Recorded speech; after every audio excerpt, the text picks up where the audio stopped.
अस्सलाम वालेकुम रहमतुल्लाहि व बरकातहू। आप सबका इस चैनल पर इस्तकबाल है। बिस्मिल्लाहिर्रहमानिर्रहीम। शुरू करती हूँ मैं अल्लाह के नाम से जो निहायत बड़ा मेहरबान और रहम करने वाला है। आज हम उर्दू गुलशन 8वीं जमात सेकेंड लेसन लालच बुरी बला है पढ़ेंगे इंशाल्लाह। लालच बुरी बला है। ये सबक नसर से ताल्लुक़ रखता है और इसके लिखने वाले मुसन्निफ़ राम आसरा राज हैं। राम आसरा राज हैं। तो लालच करना अच्छी बात नहीं होती। अल्लाह ताला जो अता करते हैं उसका शुक्रगुजार करना चाहिए हर हमेशा। अल्लाह हम लोगों को जिस हालत में रखते हैं वही बेहतर से बेहतरीन होगा। लालच करने से उसका अंजाम बुरा होता है। तो इस सबक में हम पढ़ेंगे कि लालच करने से क्या नतीजा हासिल होता है। इस सबक से पढ़कर हासिल करेंगे। यहाँ पर 3 दोस्तों ने रोज़गार की तलाश में शहर जाने का इरादा किया। रास्ते में उन्हें एक ज़ेवरात की थैली पड़ी हुई मिली। तीनों दोस्तों ने ज़ेवरात को आपस में बराबर तकसीम करने का फ़ैसला किया, मगर दिलों में लालच और हवस ने सरा भरा तो तीनों ने एक दूसरे को ख़त्म करने के ये तीनों मिलकर दोस्त वो लालच से आकर एक दूसरे को ख़त्म करने के प्लानिंग मंसूबे बना रहे थे। 2 दोस्तों ने मंसूबे के तहत एक दोस्त को खाना लाने के लिए शहर रवाना कर दिया, क्योंकि तीनों को सख्त भूख लग रही थी। एक दोस्त को भेज दिए शहर खाना लाने के लिए। वो शहर खाना लाने गया तो बाकी 2 दोस्तों ने इसकी वापसी पर इसको कत्ल कर देने का पहले से ही फैसला कर लिए। ये दोनों मिलकर शहर से खाना लाने के बाद दोनों ने मिलकर इस दोस्त का कत्ल कर दिया। ज़ेवरात को आपस में तकसीम करने का मामला आया तो पहले दोनों ने क्या किए, पेट भर खाना खाया। अब ज़ेवरात की तकसीम कर ही रहे थे कि दोनों की तबीयत तेज़ी से बिगड़ने लगी और दोनों अपने साथी की लाश के बाजू ही लड़क गए और मर गए, क्योंकि इनके साथी ने शहर से लाए हुए खाने में पहले से ही क्या कर दिया था, उन्हें जहर मिला दिया था। इन दोनों को ख़त्म करके वो अकेला ही सारे ज़ेवरात हड़प करना चाहता था। 3 दोस्तों की लाशें और ज़ेवरात की थैली वहीं पड़ी रह गई। तो लालच करने से ये नतीजा हासिल होता है। कहानी पढ़कर तलबा लालच से होने वाले नुकसान से वाकिफ़ होंगे। ज़बान की चाशनी, हुस्न और ज़बान के इस्तेमाल से वाकिफ़ होंगे। कमज़ोरों, गरीबों, मस्किनों और मोहताजों की मदद करने का जज्बा फ़रोग़ पाएगा। बाहमी इमदाद और हमदर्दी का जज्बा भी फ़रोग़ पाएगा। मेहनत मजदूरी की अहमियत से वाकिफ़ होंगे। अब मुसन्निफ़ का तारुफ देखेंगे। इनका असल नाम आकर राम आसरा छंजी और खलमी नाम डॉक्टर राम आसरा राज आकर इनका तखल्लुस हुआ करता था। राज की पैदाइश 1 मार्च 1932 में सूबे पंजाब के ज़िला जालंधर के शहर तहसील नवा यानी पंजाब ज़िले जालंधर के तहसील नवा में मौजू मांगट में इनकी पैदाइश हुई। राज ने दिल्ली यूनिवर्सिटी में आला तालीम मुकम्मिल की। चूँकि राज को उर्दू ज़बान व अदब से फितरी लगाव था, इसलिए राज ने डॉक्टर गोपी चंद नारंग के मशवरे पर, किसके मशवरे पर, डॉक्टर गोपी चंद नारंग के मशवरे पर बनारस हिंदू यूनिवर्सिटी से उर्दू शायरी में कौमी यकजहती की रिवायत के उन्वान पर इन्होंने PhD भी मुकम्मिल की। आसरा राज ने बच्चों के अदब पर तवज्जो दी और अपने 3 मजमूए, इनके 3 मजमूए ही वो आकर दिलचस्प कहानियाँ, फर्स्ट 1 आँखें अपनी बाकी इनका, ये सेकंड उर्दू और हिंदी का लिसानी रिश्ता, ये 3 आकर इनके मजमूए ही दिलचस्प कहानियाँ, आँखें अपनी बाकी इनका, उर्दू और हिंदी का लिसानी रिश्ता के उन्वाना से शाया किए। अपने आखिरी वक्त तक डॉक्टर आसरा राज कहाँ थे? दिल्ली में सुकूनत पजीर रहे। ये मुसन्निफ के बारे में। सिन्फ की तारीफ को देखेंगे। ये कहानी राम आसरा राज की कहानियों की किताब सच्ची कहानियाँ से ली गई है। इनकी किताब में ये कहानी सच्ची कहानियाँ से ली गई है। नसरी असनाफ में कहानी को एक अहम सिन्फ का मकाम हासिल है। बनी नूह इंसान की इब्तिदा से ही कहानियों की रिवायत का पता चलता है। ऋग्वेद हिंदुस्तान की पहली और मुकम्मल कहानियों की किताब समझी जाती है, जो 1000 क़ब्ल मसीह में लिखी गई थी। जापानी, रूसी, चीनी और अरबी कहानियाँ पंचतंत्र, अलिफ लैला, मालगड़ी डेस वगैरह उर्दू की मशहूर कहानियाँ समझे जाते हैं। कहानियाँ अक्सर तख़य्युलाती, तसव्वुराती और मफरूज़ाती वाक़ियात और क़िस्सों पर मुबनी डिपेंड होते हैं। ये सच्ची भी होती हैं और फ़र्ज़ी भी होते हैं।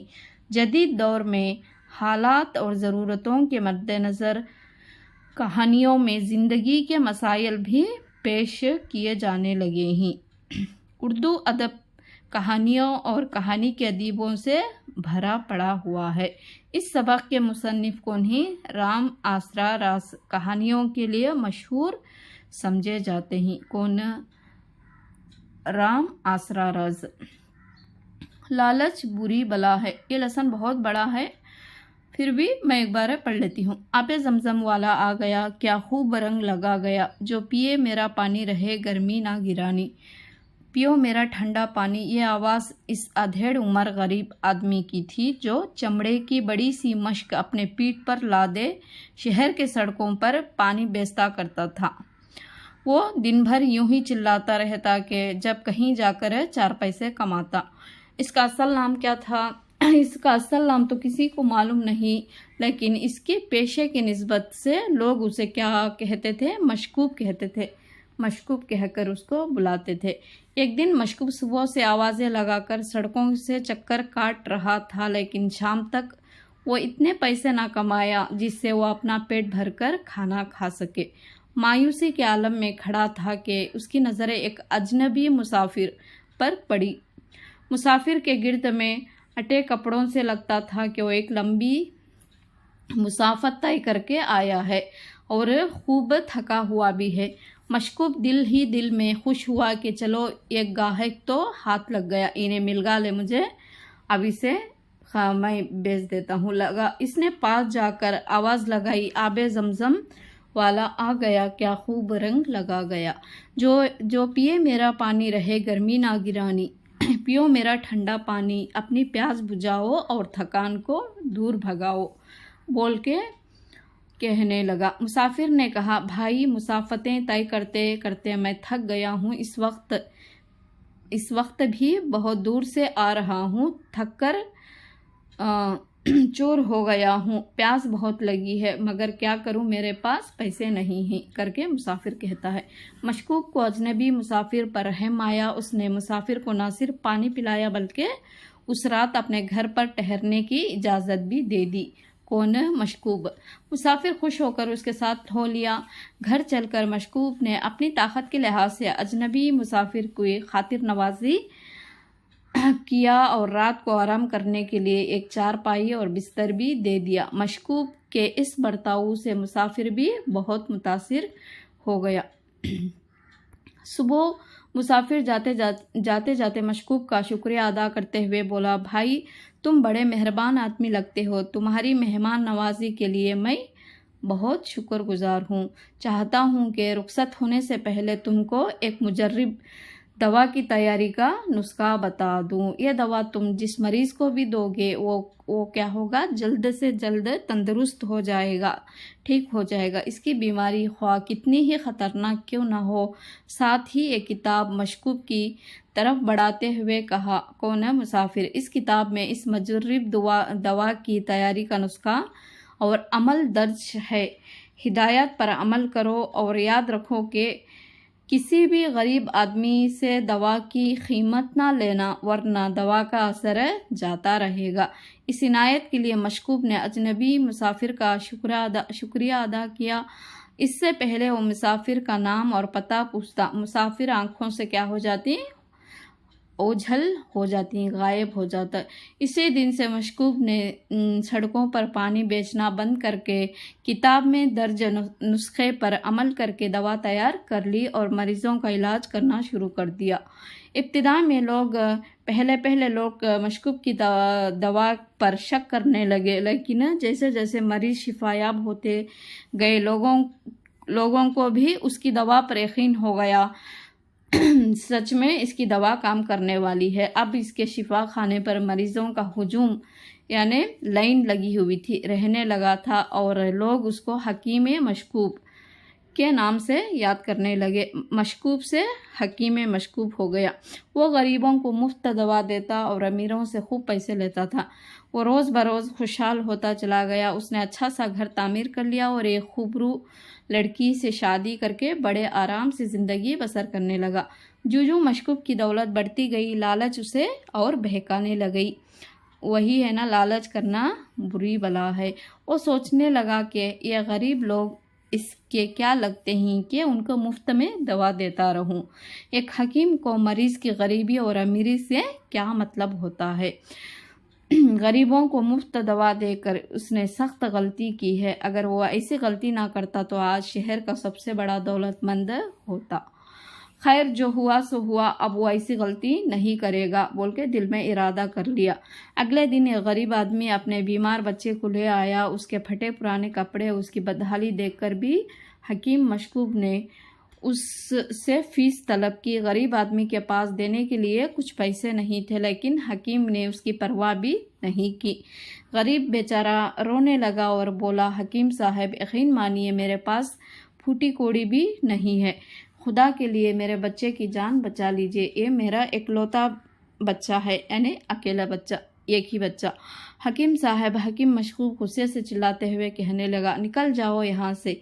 क्या यहाँ कोई खैरात बट रही है जो मुंह उठाकर खाली हाथ चले आते हो? भागो यहाँ से करके उसको बोल दिया।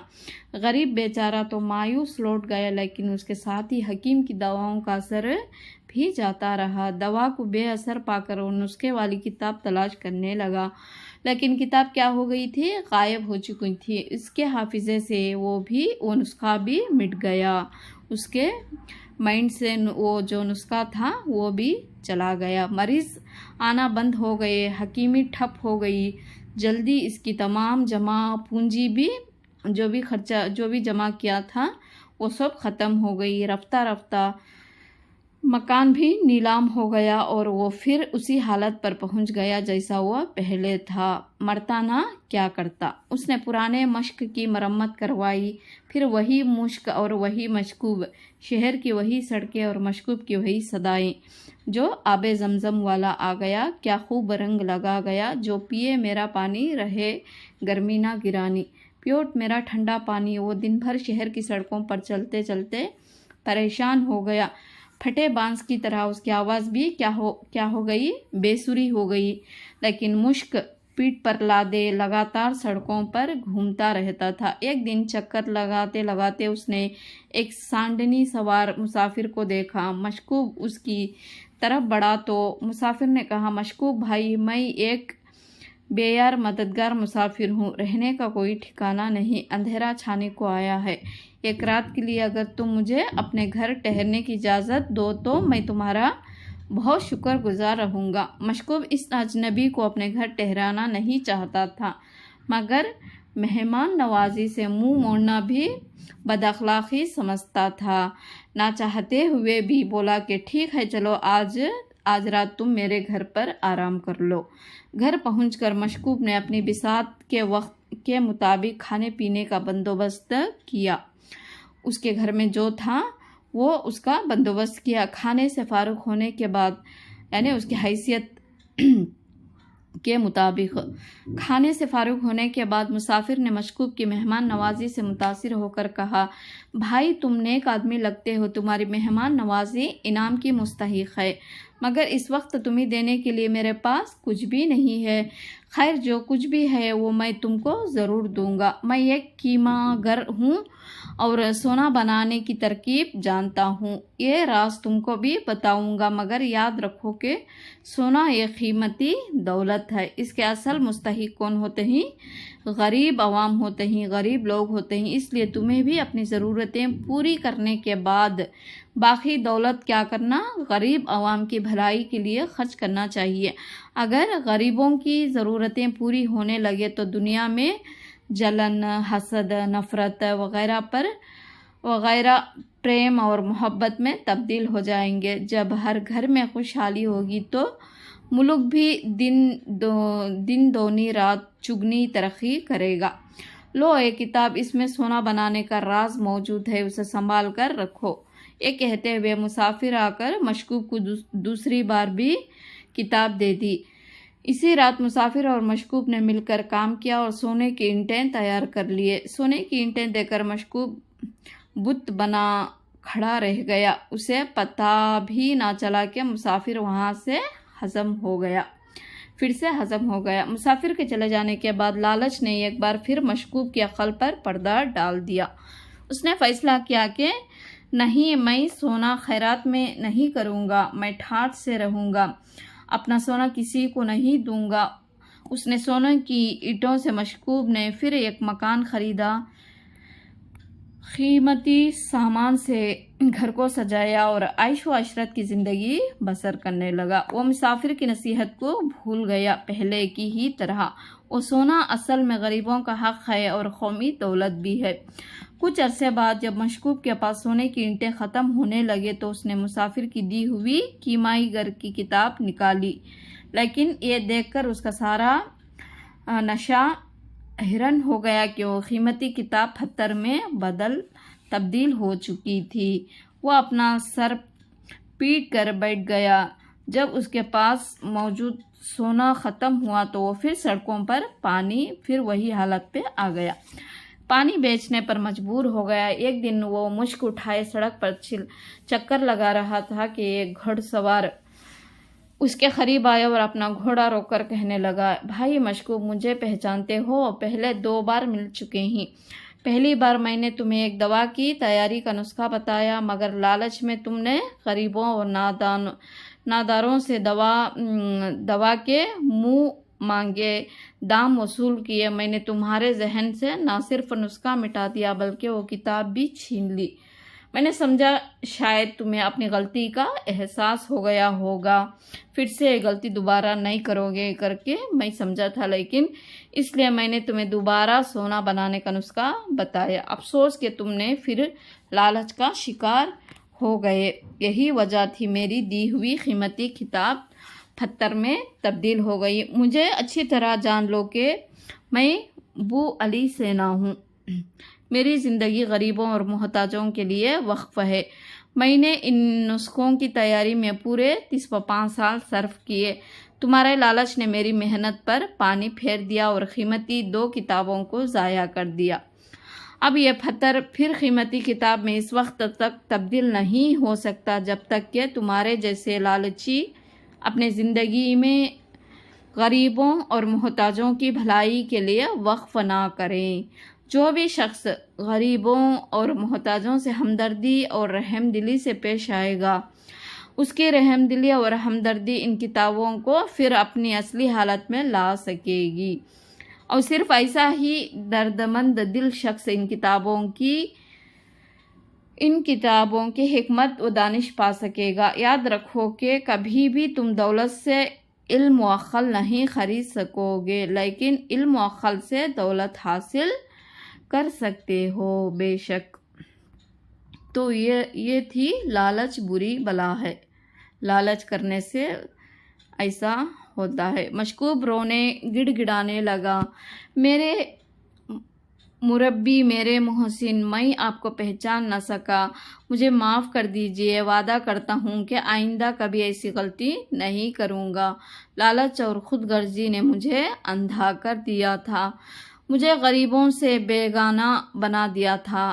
اے عظیم انسان، مجھے معاف کر دیجئے، وہ کتابیں لوٹا دیجئے۔ مشکوب زمین پر گھٹنے ٹیکے روتا رہا کہ ابو علی سینا وہاں سے غائب ہو گئے۔ مشکوب گڑ گڑاتا رہ گیا۔ تو لالچ کرنے سے ایسے ہوتا ہے، لالچ کرنا اچھی بات نہیں ہے۔ الفاظ معنی کو دیکھیں گے کیونکہ ویڈیو بڑا ہو جائے گا۔ مشک، چمڑے کی تھیلی جس میں پینے کا پانی بھرا جاتا ہے۔ مشکوب، چمڑے کی تھیلی میں پینے کا پانی فروخت بیچنے والا مشکوب ہے۔ شفا یاب، صحت یاب، تندرست، بیماری سے نجات پانا۔ مرمت، کسی ٹوٹی ہوئی چیز یا عمارت کو درست کرنا، ٹھیک کرنا، اچھا کرنا۔ مسافت، فاصلہ، دوری۔ خاطر، تواضع، مدارت، عزت، تواضع۔ نسخہ، فارمولا بولتے ہیں، وہ چیز جو ہاتھ سے لکھی ہو۔ تو الفاظ معنی۔ نیکسٹ،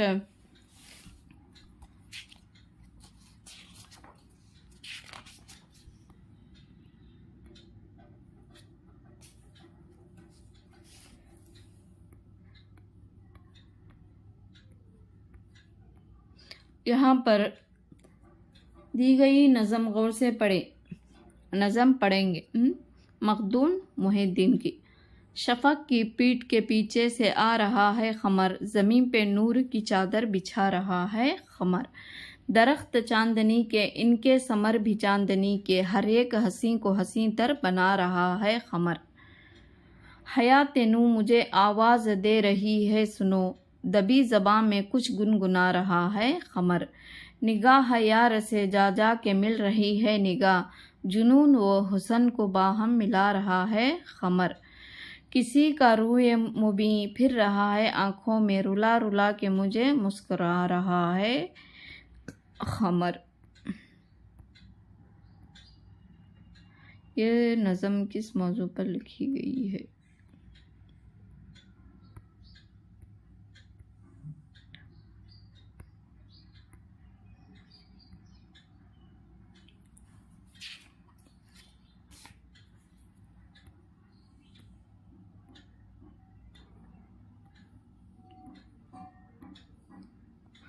نیکسٹ، زبان شناسی میں لفظیات کو دیکھیں گے۔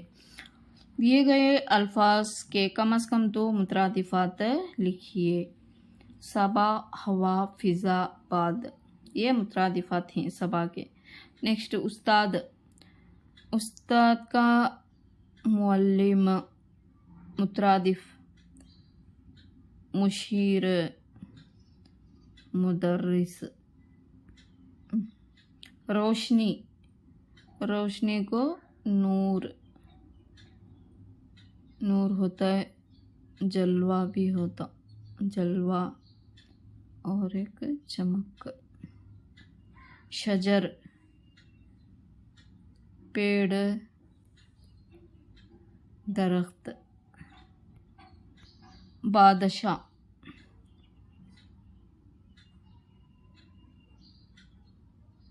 خداوند، رہنما بھی آتا بادشاہ کا، خداوند۔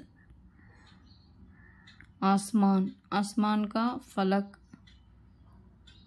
فلک آتا ہے، سما آتا ہے، آکاش آتا ہے، یہ آکاش آ کر ہندی ورڈ، یہ مترادفات ہیں۔ نیکسٹ،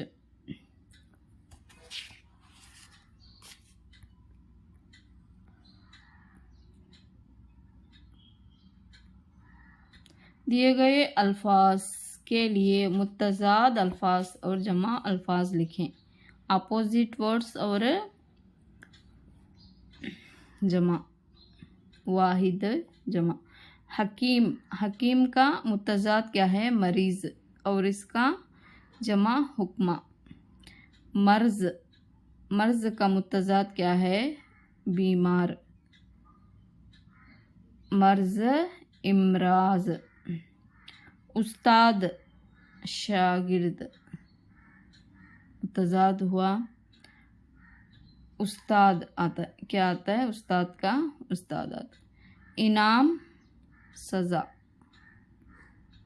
انعامات، انعامات، غریب امیر، امیر متضاد ہے،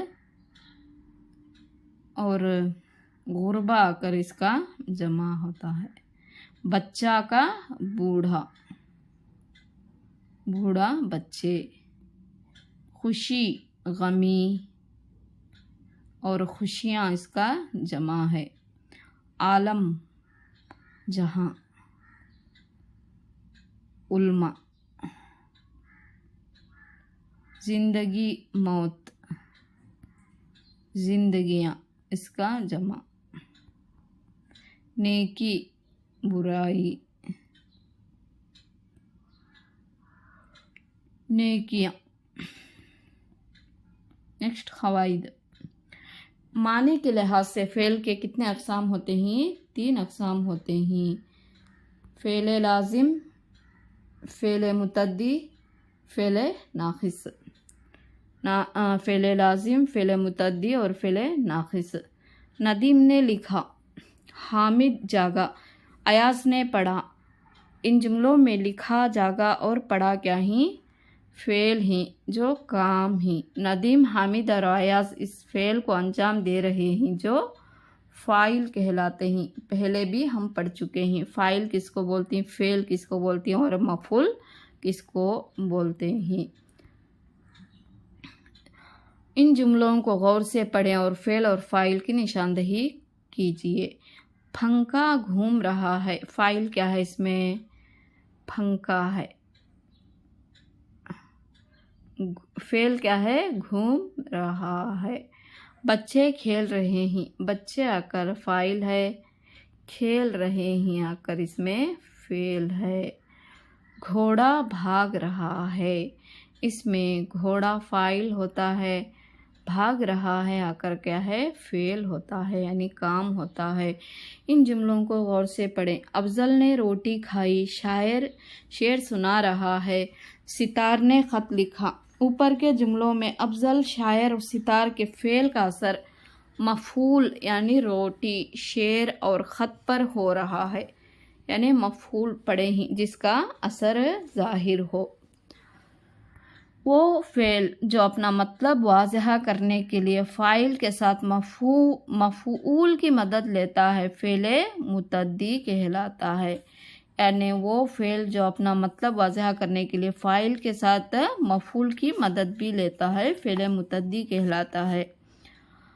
ذیل کے جملوں میں مفعول کی نشاندہی کیجیے۔ رفیع گانا گا رہا ہے، اس میں مفعول کیا ہے؟ گانا ہے، کیا ہے؟ گانا۔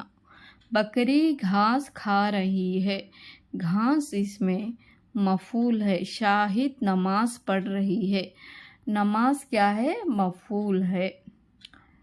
پتنگ آسمان پر ہے، فیاض امیر بن گیا، شاہین بیمار ہے۔ ان جملوں میں پتنگ، فیاض اور شاہین کی اس میں کیا ہے؟ ان کی حالت ظاہر ہو رہی ہے، یعنی ان کی کیفیت ظاہر ہو رہی ہے، نہ کہ ان پر فاعل کا کوئی اثر پڑ رہا ہے۔ ایسا فعل جو کسی پر اثر نہ ڈالے مگر ان کی حالت یا کیفیت ظاہر کرے فعل ناقص کہلاتا ہے۔ ذیل کے جملوں میں فعل لازم، فعل متعدی اور فعل ناقص کی نشاندہی کیجیے۔ چاند نکلا، یہ کیا ہے؟ فعل لازم ہوتا ہے۔ بچے اسکول جا رہے ہیں، اس میں فعل ہے، فاعل ہے، مفعول ہے، تو یہ فعل متعدی ہوتا ہے۔ نیکسٹ، حامد کو بخار ہوا ہے، بخار آ کر کیا ہے؟ اس میں حالت ہے، اس کی کیفیت ہے، تو یہ فعل ناقص ہے۔ ناصرہ نعت سنا رہی ہے، یہ فعل متعدی ہے۔ شمشیر کھیل میں اول رہا، یہ بھی متعدی ہے۔ تو نیکسٹ یہاں پر ابن سینا کے بارے میں دیا گیا ہے، پڑھیں گے ایک بار۔ بخارا کے امیر نوح بن منصور سامانی شدید بیمار ہوئے۔ شاہی حکیم کا علاج ناکام ہو چکا تھا۔ دور دراز سے آنے والے دوسرے طبیب بھی کئی کوششوں کے باوجود سلطان کی بیماری کا علاج نہیں ڈھونڈ پائے۔ ایسے میں ایک کمسن اور غیر معروف حکیم نے دعویٰ کیا کہ وہ سلطان کا علاج کر سکتے ہیں۔ لوگوں نے اس کا مذاق اڑایا، لیکن ایک سمجھدار آدمی نے اسے امیر نوح کی خدمت میں پیش کر دیا۔ اب اللہ کی قدرت دیکھیں، امیر کو اس نوجوان حکیم کے علاج سے کیا ہوا ہے؟ آرام مل جاتا ہے، ٹھیک ہو جاتا ہے۔ امیر نے خوش ہو کر اسے منہ مانگا انعام، یعنی جو مانگ وہ انعام میں عطا کروں گا، انعام دینا چاہا، لیکن اس نے جو انعام طلب کیا اس نے سب کو حیران کر دیا۔ اس نے شاہی لائبریری کے مطالعے کی اجازت طلب کی۔ سلطان نے بخوشی اجازت دے دی۔ اصل میں اس نوجوان حکیم نے سن رکھا تھا کہ شاہی لائبریری میں بہت سی نایاب کتابیں موجود ہیں، تو اس نوجوان کا حافظہ بہت تیز تھا۔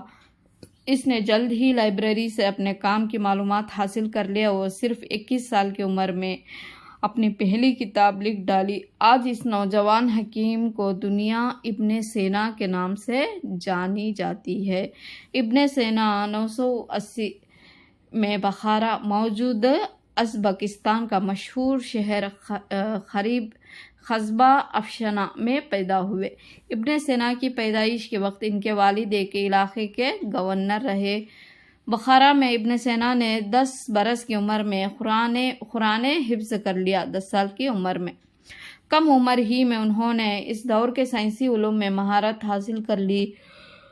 ابن سینا نے ایک ہندوستانی سبزی فروش سے حساب سیکھا اور حنفی عالم اسماعیل زاہد سے انہوں نے فقہ کی تعلیم پائی۔ منطق، فلسفہ ہندسہ، جو جیومیٹری اور فلکیات کی تعلیم انہوں نے عبداللہ ناتلی سے حاصل کی۔ ابن سینا کا خصوصی شعبہ کیا تھا؟ طب تھا۔ انہوں نے ہوشیار نامی معالج کی زیر نگرانی طب کا مطالعہ کیا اور علم طب میں شاندار مہارت حاصل کی۔ 18 سال کی عمر میں وہ ایک تجربہ کار طبیب بن چکے تھے۔ انہوں نے علاج کے نت نئے طریقے دریافت کیے۔ وہ لکھتے ہیں کہ طب ریاضی اور مابعد الطبیات کی طرح مشکل مضمون نہیں ہے، چنانچہ میں ایک عمدہ طبیب بن گیا۔ ابن سینا کی شہرت دور دور تک پھیل گئی۔ وہ مستحق مریضوں کا مفت علاج کرتے تھے۔ وہ 22 سال کے تھے جب ان کے والدہ وفات پا گئے۔ ابن سینا نے سلطان محمد غزنوی کی طرف سے غزنی آنے کی دعوت رد کر دی اور بخارا سے اور گنج خوارزم چلے گئے۔ پھر وہ خوارزم چھوڑ کر نیشاپور چلے آئے۔ خوارزم چھوڑنے سے پہلے ابن سینا اپنے عہدے کے 4 بڑے علماء، سائنسدان ابو ریحان البیرونی، ابو نصر عراقی، ابو سہل مسیح اور ابو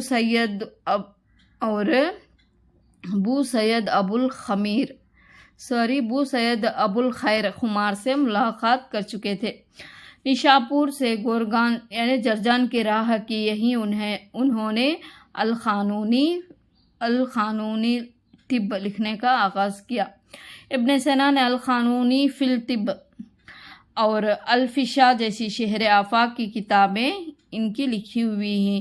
القانون 17ویں صدی تک یورپ کے طبی اداروں کے نصاب میں ان کے کریکولم میں شامل رہی۔ ابن سینا نے کل 450 کتابیں تصنیف کیے، جن میں سے 240 کتابوں کے آثار ملے۔ پورے کتنے کتابیں لکھے؟ 450 لکھے، جن میں سے صرف آ کر 240 آ کر ان کے آثار ملے۔ اپنی زندگی کے آخری دنوں میں ابن سینا خولنج کی بیماری میں مبتلا ہو گئے۔ اپنے علاج سے انہیں افاقہ ہو گیا، مگر ایک جنگی مہم میں شرکت کے نتیجے میں مرض لوٹ آیا۔ وہ بڑی مشکل سے ہمدان پہنچے۔ جب انہیں یقین ہو گیا کہ اب ان کا آخری وقت قریب ہے تو انہوں نے اپنا سارا ساز و سامان غریبوں میں تقسیم کر دیا، غلام آزاد کر دیے، ہر 3 دن میں قرآن ختم کرنے لگے۔ ان کا یہ معمول वफात तक ऐसे ही जारी रहा। आखिरकार 21 जून 1057 के मुताबिक 428 रमज़ान के महीने में इब्न सीना इंतकाल कर गए। इस वक्त इनकी उम्र कितनी थी? 58 ईयर यानी 50 बरस थी। वो हमदान ही में दफन हुए। ये इब्न सीना के बारे में चंद मालूमात। मेरी पसंद मोमिन खान मोमिन, वो जो मैं तुम में करार था, तुम्हें याद हो के ना याद हो, वही यानी वादा निभाह का तुम्हें याद हो के ना याद हो। वो जो लुत्फ मुझ पे थे बेशतर, वो करम के था मेरे हाल पर, मुझे सब है याद ज़रा ज़रा, तुम्हें याद हो के ना याद हो। वो नए गिले वो शिकायतें, वो मज़े मज़े की हिकायतें, वो हर एक बात पे रूठना, तुम्हें याद हो के ना याद हो। कभी हम में भी तुम में भी चाह थी, कभी हमसे तुमसे भी राह थी, कभी हम भी तुम भी थे आशना, तुम्हें याद हो के हो ना याद हो।